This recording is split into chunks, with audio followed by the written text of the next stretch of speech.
Welcome back. I'm Multeyemeteor. This is Duels of the Planeswalkers 2014, as always, and we're taking a look at the Mind Maze deck.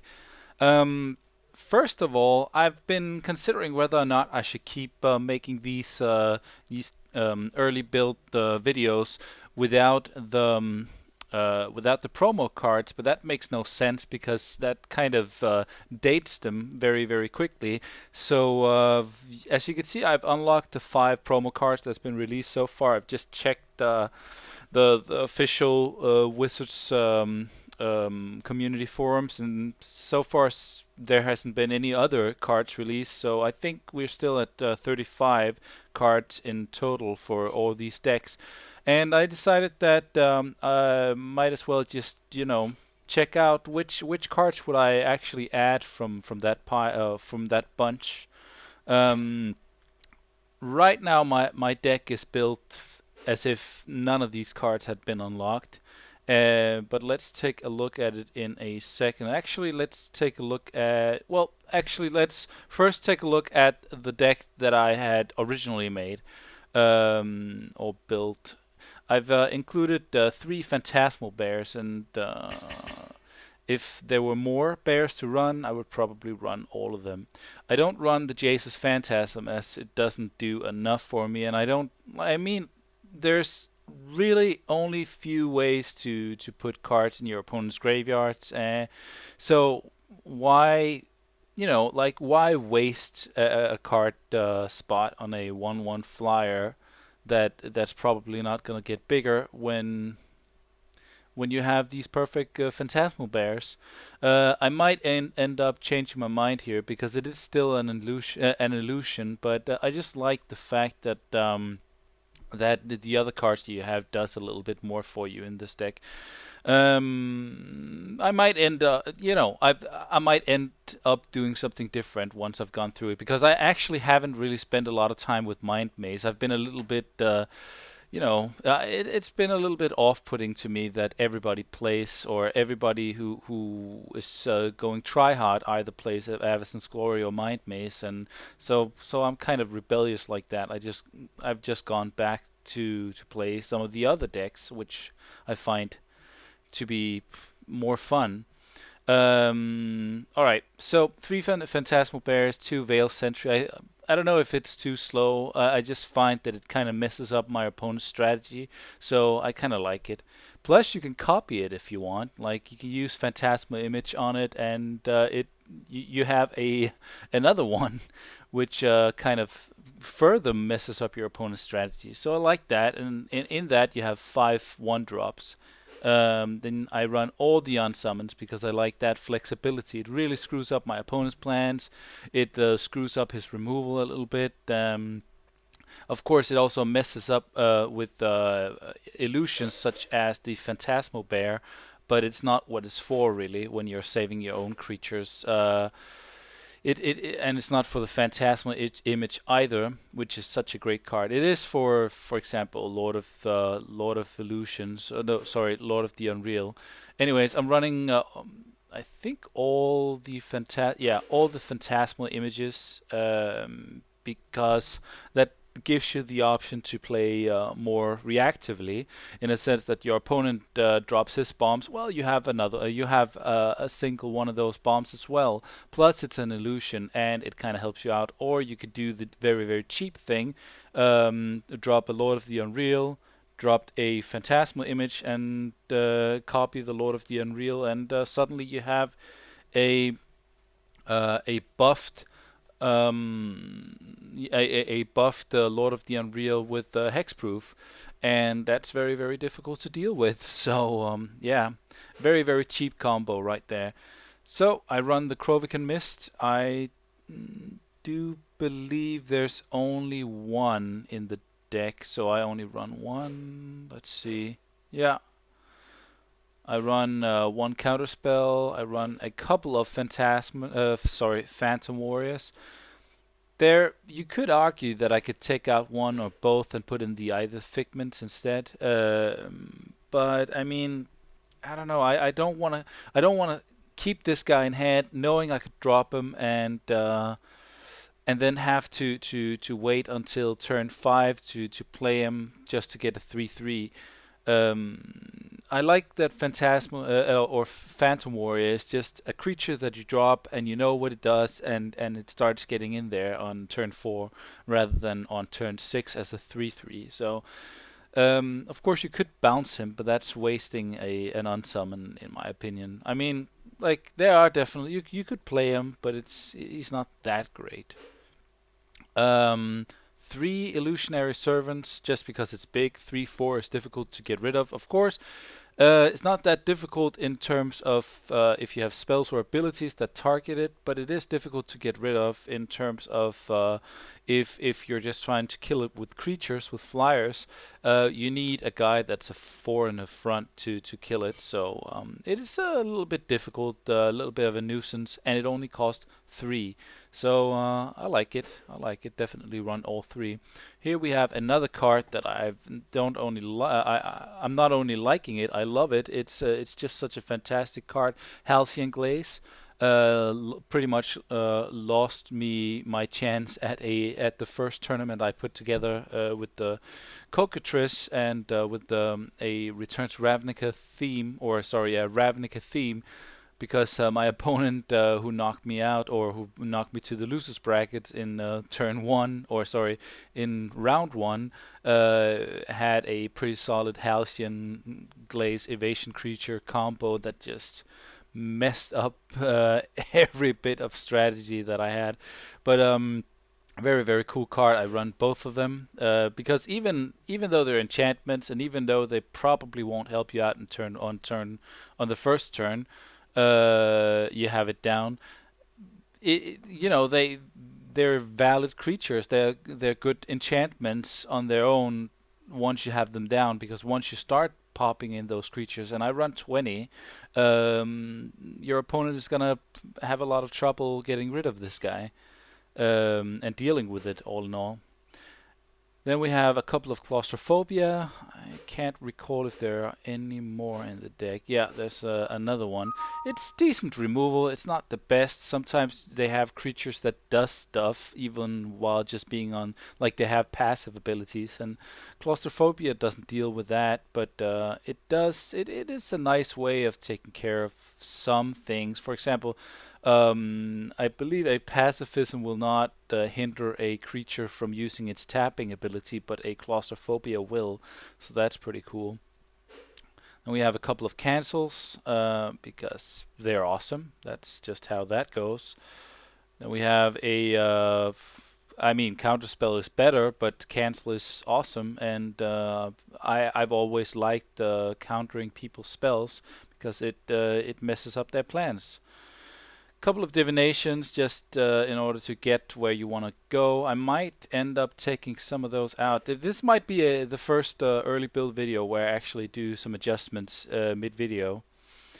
Wistful thinking.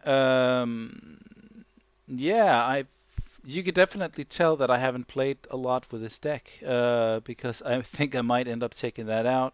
Have a couple of Draining Whelks, partly because it's an illusion and partly because it's a counter spell that is kind of late game, where your opponent is supposed to be dropping his bombs, and that kind of messes up his strategy right there.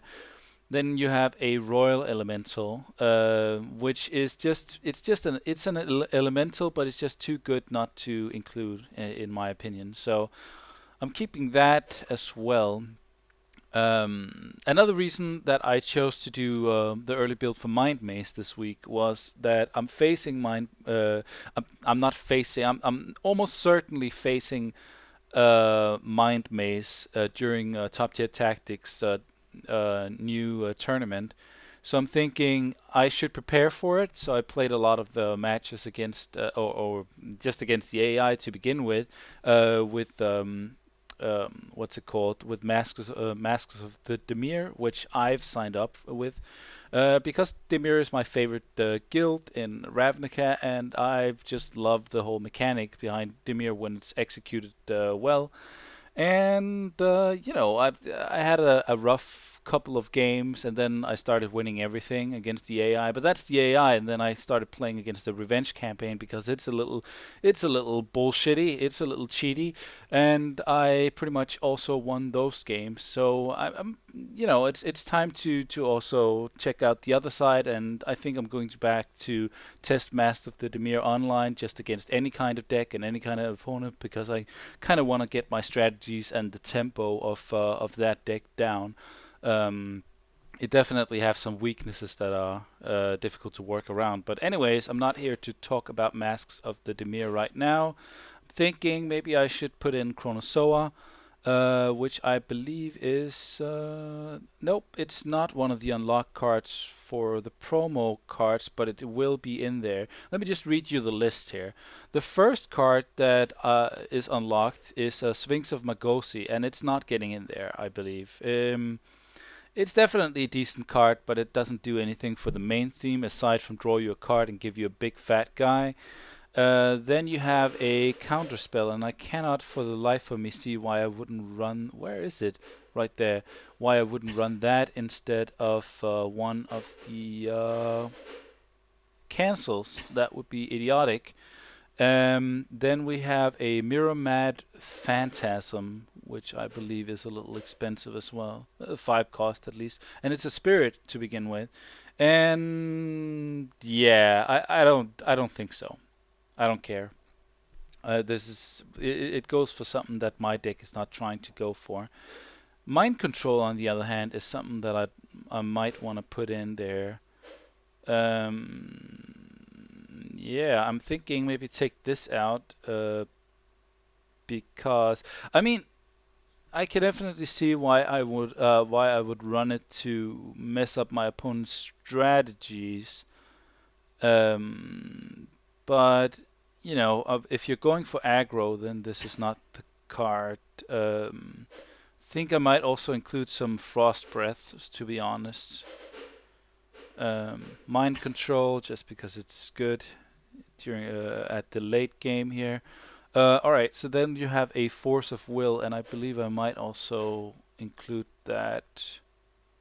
Where do we have it? Where do we have it? Maybe it's more expensive than that. Where are you, Force of Will? There we go. 5 costs. You may pay 1 life and exile a blue card from your hand rather than pay Force of Will's mana cost.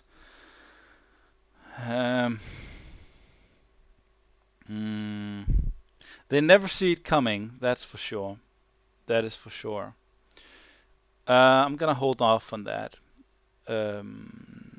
I'm going to hold off on that. Maybe I'll include it because. Okay, maybe I'll include it. Goodbye, Divination. You're too slow for me. Just because. Yeah, I think I'm gonna include it just because I'm thinking that my opponent in the tournament is going to run it. The opponents who run Mind Maze, so I should get into the mind frame of using it. Okay, so what else do we have here? All right, let's take a look at the cards I didn't run. Jace's Phantasm. Kind of second guessing my own previous statement because it is still a 1/1 illusion, an early drop as well. So it might, it might gain a lot of power from being in the same deck as the Lord of the Unreal and Krovikan Mist and the phantasmal images copies of Lord of the Unreal here. I'm not entirely sure. No, don't care about that. This is decent for the fact that it has flying, but that's just evasion right there. A lot of my creatures are just these guys, right? Yeah. Let's see, what else could I check out? Could run at 23 cards or 23 lands. Think I might. Let's see what else we have. Twin Cast is a nice trick as well. Illusory Angel. Yeah, sometimes you're gonna like for example, if you don't have too many cards in hand, you're gonna get stuck with Illusory Angel and some card that you can't cast or which isn't a creature or oh that doesn't matter. But you're just gonna get stuck waiting until you actually have that other spell. So yeah, let's see. Thinking Frost Breath wouldn't be bad, and Chronozoa wouldn't be bad. Definitely don't want either Plasm. Phantasmal Dragon, maybe. Hmm.